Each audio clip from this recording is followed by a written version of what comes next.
Hey guys, I'm going to share with you my long-wearing foundation routine and tips geared towards you oily girls, because I have really oily skin myself and I know it can be a challenge to go even just a couple hours without that foundation melting off, without some weird patchiness going on. You guys know what I'm talking about if you have really oily skin.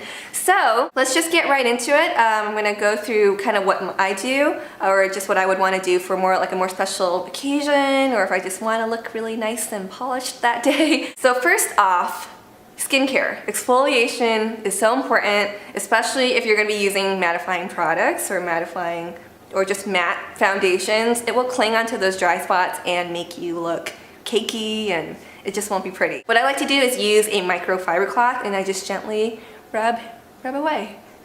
Next would be skin prep. This could be like mattifying lotions or mattifying gels. Certain primers I think are okay. I actually like to use an SPF in place of a mattifying lotion. Some SPFs work really well. You know, I used to use my Shiseido one. Right now I'm using this one from Dr. Schultz and I'm really loving it. I'm applying this SPF as if it were a mattifying lotion because oddly enough it does help control my oil. That's why I'm only applying it on my T-zone. I also have SPF in my foundation, which I will be covering my whole face with. So unless you're not going to be covering your whole face with an SPF foundation, then do apply SPF all over your face along with your neck. I've also been trying out this primer. You certainly don't have to pair the primer with a mattifying lotion. I'm just working the primer between my fingers and applying it to wherever I get oily once again. It also does help smooth out pores a little bit, so that's why I went ahead and used it. But generally I prefer to use this to touch up maybe midday on any oily spots because you can apply it over foundation, which I love. And the two foundations I've been really loving are the MAC Studio Fix Fluid. The one I'm using is an NC30, and the Almay TLC Truly Lasting Color in Sand. This is a great light to medium coverage foundation, and this is a great medium to full coverage foundation. The only thing that sucks with the TLC, the Almay TLC, is that the range in colors is very, very little. I wish they had more. With MAC, they have great variety, which I think is great because everyone can find something that'll suit their skin tone. I'm mixing the two together to apply on the center of my face since that is where I get the most oily, and the Almay just, I don't know if it's like the tackiness to it, but it really just helps keep the oil from seeping through and making me look like a grease ball.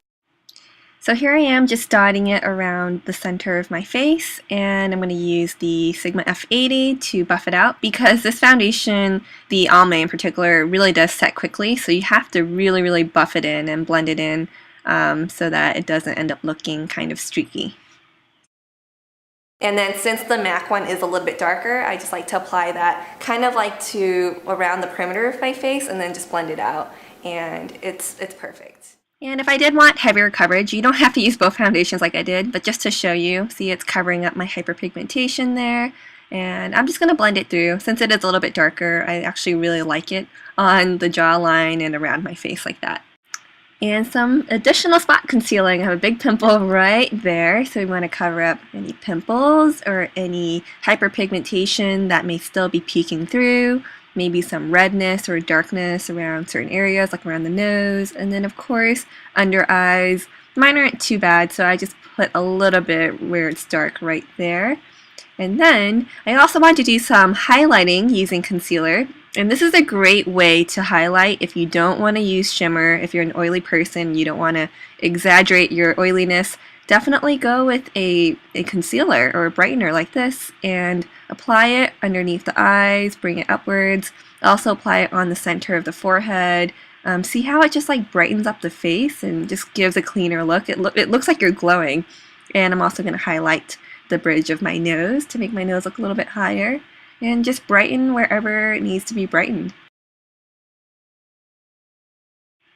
And then if I'm going to be applying some kind of cream blush like this one, I will apply it before I powder.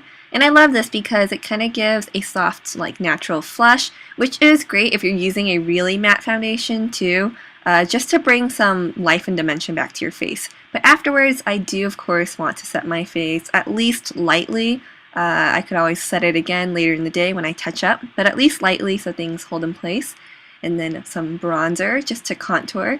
And you don't have to go too dark with it, but as you can see, it really just brings more dimension and life back to the face as well. And of course, this is completely optional, as I did already highlight with my concealer earlier, but I really love the golden gleam that this highlight gives. So that wraps up my routine. I hope you guys got some tips from this or some product recommendations, and definitely try it out. Thank you so much for watching. I will see you guys in my next video. Bye!